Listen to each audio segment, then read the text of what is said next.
The sun was low that evening, spilling a honeyed light across the dirt street of Willow Bend, a town worn thin by dust, drought, and the silence of folk too tired to dream.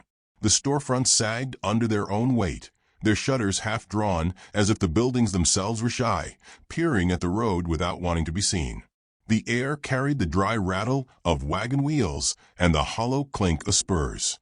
And at the center of that street walked a woman whose steps held no rhythm, only the stagger of exhaustion. Her dress faded and frayed at the hem, her 2 children clinging to her like sparrows hiding under wings too small for flight. Her name was Clara May. Once in another life, laughter had lived in her throat and softness in her eyes. But the railroad had taken her husband, and the weeks since had taken nearly everything else. Her cheekbones showed sharp now, as if hunger had carved them with a knife. The little boy at her side, no more than 6, kept his lips pressed tight, as though silence itself might keep the ache in his belly from speaking. His sister, smaller, walked barefoot, her tiny hand curled around her mother's wrist. They looked like shadows that had forgotten how to cling to light. In Clara's other hand she held a single thing of worth, though to her it was more than coin, more than bread, more than even the roof she no longer had. It was a ring, thin gold, dulled with years of wear, but carrying the warmth of vows once spoken under a church steeple, and a sky filled with promise. She had not wanted to part with it, for it was the last whisper of the man she had loved. But hunger has a cruel voice, and children's empty stomachs cry louder than memory. So she carried it now, her fingers tight around it, as though maybe she could still draw courage from its circle before letting it go. The general store sat on the corner, its porch slanted. A bell above the door rusted, but still capable of a hollow chime. Behind the counter stood Mr. Harlan, a man broad in shoulders and thin in soul. His beard was trimmed sharp, his vest too fine for a town like this, and his eyes small as a weasel's.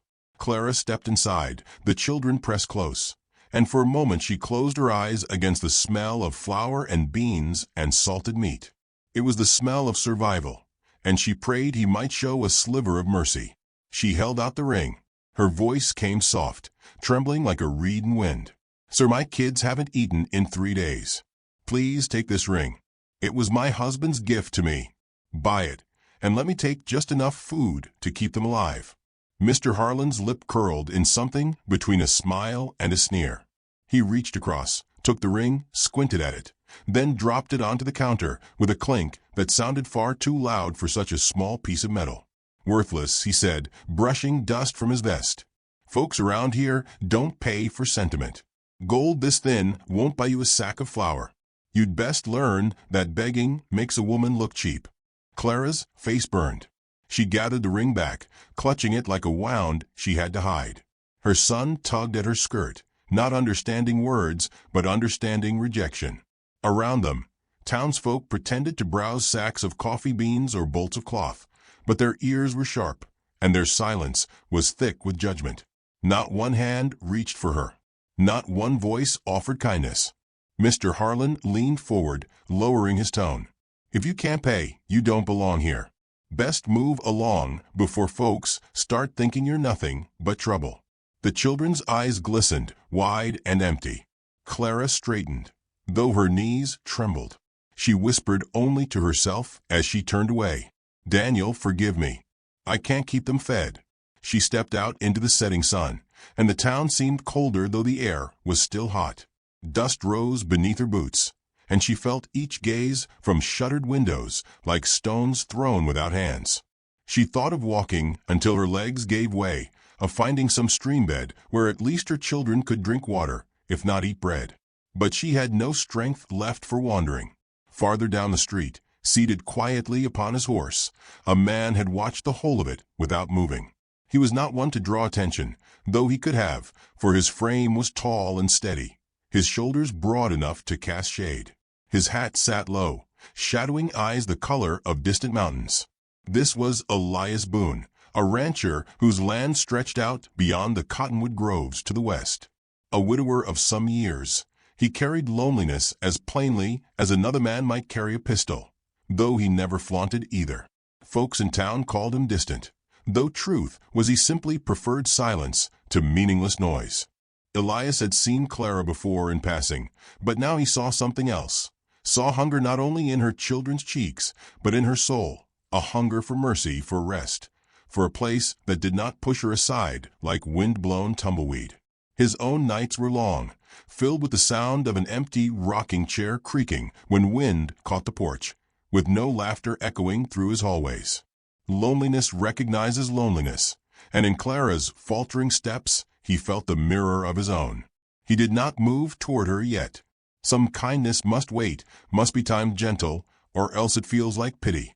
So he simply tipped his hat as she passed, and though she barely noticed, the gesture lodged in her heart like a small seed. That night, Clara tried once more. She knocked on doors, offered to sew, to wash, to scrub floors. Doors opened only enough for eyes to peer, then shut again. By the time the moon rose pale above the rooftops, her little girl had fainted, her small body limp in her mother's arms. Clara sank to her knees in the street, clutching her daughter, tears streaking her face, whispering, "Please, Lord, not like this." Elias stepped down from his horse, then, boots landing firm in the dust, he moved with the quiet certainty of a man who knows the land under his feet. Without a word, he lifted the child gently, as though she were made of glass. Clara looked up, startled, ready to protest, but the strength in his eyes was not command. It was steadiness. He spoke low. "Let me help. My ranch is near. There's food enough." Clara shook her head weakly, shame burning hotter than hunger. "I can't take charity." He met her gaze, unflinching. "This ain't charity. It's supper, and children ought to eat." Something in his voice, simple and unadorned, broke through her resistance. She nodded, barely, and followed as he carried the girl to his wagon. Her son climbed up beside them, staring wide-eyed at the stranger who spoke so few words yet moved as if the earth itself made space for him. The road to Elias's ranch stretched long and silent. Stars pricked the sky, cold and endless. Clara clutched the ring in her palm, whispering to herself, promising she would repay this debt somehow. Elias drove steady, the horse's hooves rhythmic against the dirt, his profile etched against the starlight like carved stone. He did not pry, did not ask her story. He simply brought them home. When they arrived, the ranch stood quiet, a broad house framed by the dark silhouettes of barns and corrals. Wind brushed through the cottonwoods, carrying the scent of hay and the faint low of cattle. Elias carried the girl inside, laid her upon a bed softer than she had known in months, then moved to the kitchen, where he set a pot upon the stove. Clara watched, weary beyond words, as he poured milk into cups and broke bread, setting before her children what to them was a feast. The boy ate first in silence, then with tears streaming down his cheeks, as if the taste of food was more than his body could hold. Clara sat still, hands trembling, unable to eat, only watching. Elias, noticing, filled a plate for her too, placing it in front of her without ceremony. "Eat," he said simply. She did, finally, each bite filling not only her stomach, but a hollow in her chest she had thought permanent. Later, as the children slept, Clara sat by the window, the ring still warm in her palm. Elias passed by, pausing only to adjust the quilt over the little girl, his touch careful, almost reverent. In that moment Clara felt the stirrings of something she could not name, a safety not built from walls, but from presence, from a man who asked nothing yet offered all that mattered.